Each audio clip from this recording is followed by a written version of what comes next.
इस पार्ट में हम प्रश्नावली 1.1 का 5वां, 6वां और 7वां क्वेश्चन पढ़ेंगे। 5वां क्वेश्चन हमारे पास है, जांच कीजिए कि क्या किसी प्राकृतिक संख्या n के लिए संख्या 6 की पावर n अंक 0 पर समाप्त हो सकती है। इसको प्रूफ करने के लिए एक थ्योरेटिकल क्वेश्चन था, इसलिए मैंने इसे पहले लिख लिया टाइम बचाने के लिए। यदि संख्या 6 की पावर n अंक 0 पर समाप्त होती है तो यह 5 से विभाज्य होगी, जबकि 5 एक अभाज्य संख्या है। यह संभव नहीं है कि वो 5 से भी अभाज्य हो और 0 पर भी समाप्त हो जाए, क्योंकि 6 की पावर n के भाज्य गुणनखंड 2 और 3 होंगे। अतः प्राकृतिक संख्या n का कोई भी ऐसा मान नहीं है जिसके लिए 6 की पावर n अंक 0 पर समाप्त हो जाए। अगर ये 0 पर समाप्त होगा तो ये 5 से ज़रूर कटेगा, तो जिस कारण ये क्या हो जाएगा, विभाज्य, ये विभाज्य होगा। और जबकि इसने क्या कहा कि 6 की पावर n अंक जो है ना 0 पर समाप्त हो रहा, और ये एक प्राकृतिक संख्या के लिए हमें जांच करनी थी।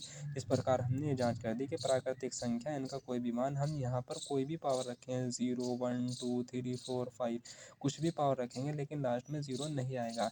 जैसे 6 की पावर हमने 2 किया और इसके वजह से 6 गुना 6 कितना हो गया, 36। हमने 6 की पावर 3 किया, 6 का घन 216, लेकिन ये बिल्कुल भी 0 पर समाप्त नहीं हो रहा, तो इस वजह से ये अंक 0 पर समाप्त नहीं होगा। दूसरा क्वेश्चन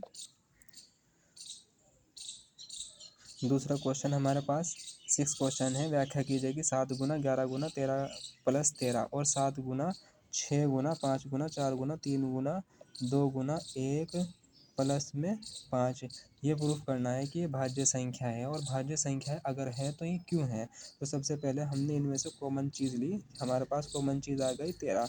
7 गुना 11 गुना 1 प्लस में 1, 7 की 11 में गुना करी, 11 सत्ते 77 और 1 ऐड कर दिया हमने। अब इस प्रकार 13 की और 78 की हम जब मल्टीप्लाई करेंगे तो हमारे पास 1014 ये हुआ। 1014 के जब फैक्टर करेंगे तो हमारे पास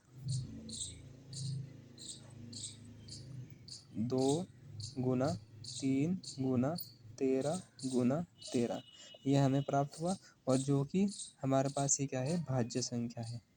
ये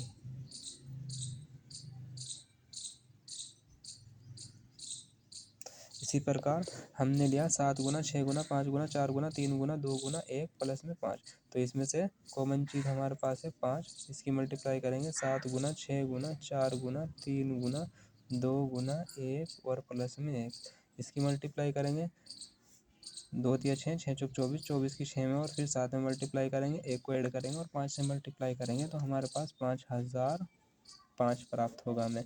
फिर जब हम 5005 के फैक्टर करेंगे तो हमें 5 गुना 1009 प्राप्त होगा। तो ये भी क्या होगा, हमारे पास एक भाज्य संख्या है जो संयुक्त संख्याओं का गुणनफल प्राप्त होता है।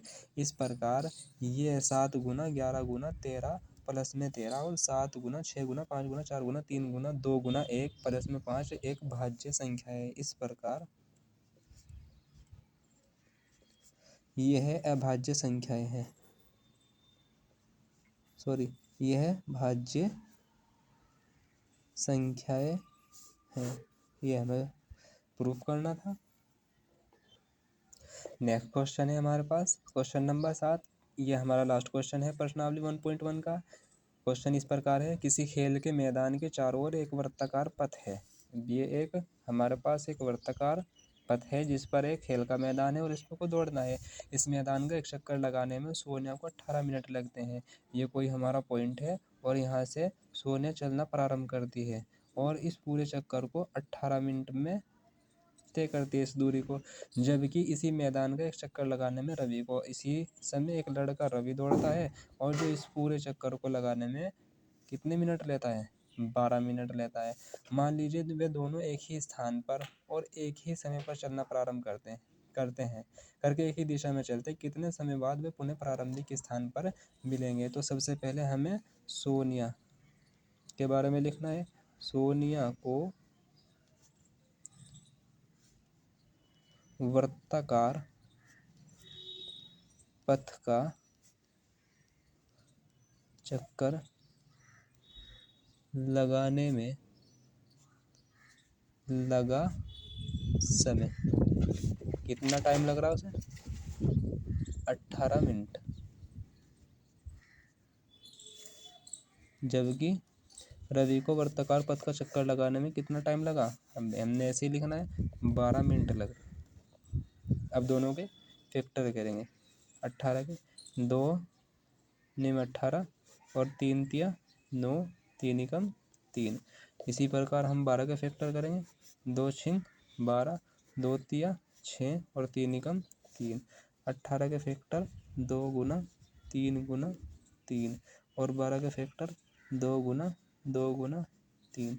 अब हम इसका एलसीएम लेंगे 18 और 12 का।